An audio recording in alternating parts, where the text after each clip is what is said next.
Assalamualaikum warahmatullahi wabarakatuh. Halo everyone, perkenalkan nama saya Safira Manita dengan NIM 054115676. Parodi Administrasi Negara semester 2 di Universitas Terbuka Pekanbaru. Di sini saya akan menjelaskan tentang dua hal, yaitu yang pertama tentang term, yang kedua tentang logika fallacy atau sesat pikir. Pada materi pertama saya akan menjelaskan tentang term, yaitu kata atau rangkaian kata yang digunakan untuk mewakilkan sebuah konsep atau ide yang berfungsi sebagai predikat atau subjek dalam sebuah kalimat. Contoh, singa itu makan. Nah, kata singa merupakan subjek dan kata makan disebut dengan predikat. Jenis-jenis term terbagi menjadi 3, yaitu yang pertama, term universal, yaitu term yang mencakup keseluruhan lingkungan atau anggota. Contoh, semua manusia merupakan makhluk hidup atau semua hewan merupakan makhluk hidup. Nah, yang kedua terdapat term khusus, yaitu hanya mencakup sebagian atau hanya satu bagian. Term ini terbagi menjadi 2. Yang pertama, term khusus partikular, yang hanya menunjuk pada sebagian dari bagian tertentu. Contoh, beberapa mahasiswa merupakan perempuan. Nah, yang kedua terdapat term khusus singular, yaitu yang menunjuk pada satu objek atau individu tertentu. Contoh, perkawangan. Nah, yang ketiga terdapat term konkret, term yang menggambarkan pada sekelompok objek sebagian dari sebuah unit. Contohnya, himpunan mahasiswa jurusan administrasi negara. Kita akan membahas tentang macam-macam term. Yang pertama, term berdasarkan konotasi.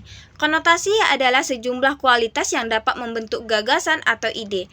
Konotasi dibagi menjadi 2. Yang pertama, lingkungan hakikat, yaitu term yang mempunyai persamaan dalam satu makna tanpa adanya perbedaan, seperti orang yang berkulit putih, hitam, atau sawo matang disebut manusia. Yang kedua yaitu lingkungan sifat. Term ini di dalamnya terdapat perbedaan. Contohnya, tinggi badan setiap manusia berbeda-beda. Kedua yaitu term berdasarkan denotasi. Denotasi dapat didefinisikan sebagai unsur-unsur hakiki dari pemikiran. Nah, denotasi ini dibagi menjadi 2. Yang pertama, term umum, yaitu term yang mencakup keseluruhan hal yang ditunjukkan tanpa terkecuali. Contoh, semua manusia, semua hewan, atau semua masyarakat Indonesia. Nah, yang kedua yaitu term khusus, hanya menunjukkan sebagian dari keseluruhan, seperti hanya ikan, hewan yang bisa hidup di air, atau hanya katak dan buaya, hewan yang bisa hidup di 2 alam. Yang ketiga yaitu term berdasarkan predikamen. Predikamen merupakan cara perbedaan sesuatu dalam menghadapi sesuatu yang masih asing. Term ini dibagi menjadi 2, yaitu term predikamen substansi, yaitu hakikat zat yang terdapat dalam diri sendiri, seperti manusia, hewan, ataupun pohon. Nah, yang kedua yaitu predikamen aksidensi, yaitu peserta zat yang terbentuk tidak dapat berdiri sendiri, seperti kualitas, aksi, atau relasi. Nah, yang keempat yaitu term berdasarkan predikabel. Predikabel merupakan cara untuk menyatakan suatu yang dapat terlepas dari keberadaannya.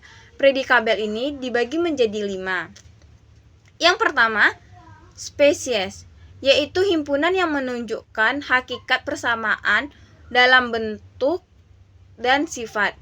Nah, yang kedua yaitu diferensia, yaitu sifat perbedaan yang menunjukkan suatu golongan menjadi kelompok.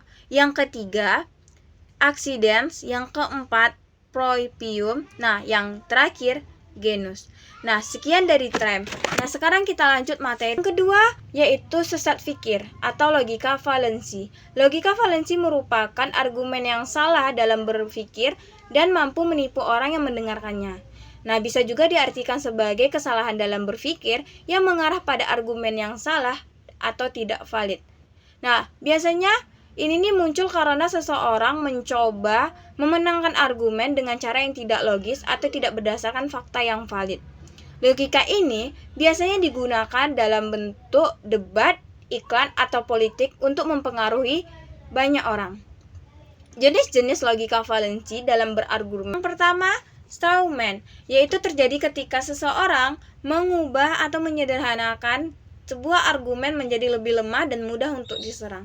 Seperti ketika saya mengatakan Saya rasa kita perlu mengurangi penggunaan plastik dan mereka beranggapan bahwa saya melarang mereka menggunakan plastik dan mereka menganggap itu tidak realistis.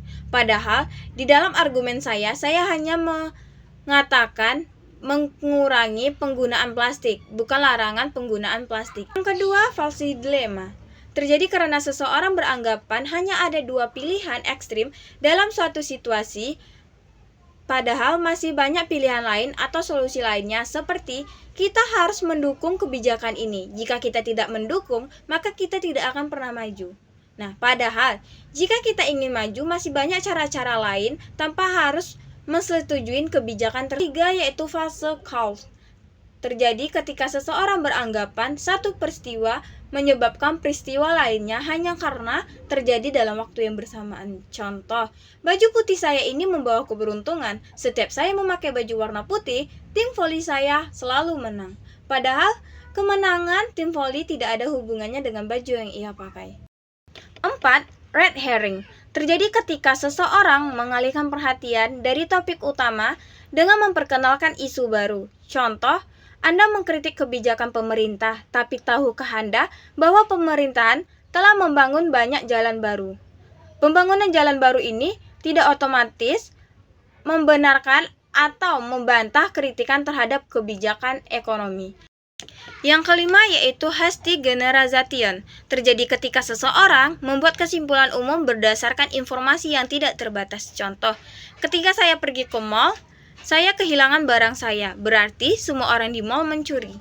Argumen ini mengabaikan fakta bahwa tidak semua orang yang di mall mencuri, hanya karena beberapa orang yang melakukannya. Nah, sekarang saya akan menjelaskan tentang cara-cara menghindari logika valensi dalam berargumen. Yang pertama, jangan terjebak dalam pemikiran terbatas, berusahalah untuk mencari solusi lain. Yang kedua yaitu mengembangkan kemampuan kritis, jangan menerima argumen tanpa yang valid.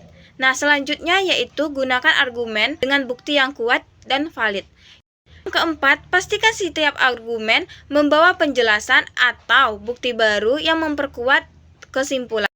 Yang kelima yaitu fokus pada argumen dan hindari penyerangan karakter kepada orang yang memiliki pandangan yang berbeda. Nah, selanjutnya, cara mengatasi logika valensi.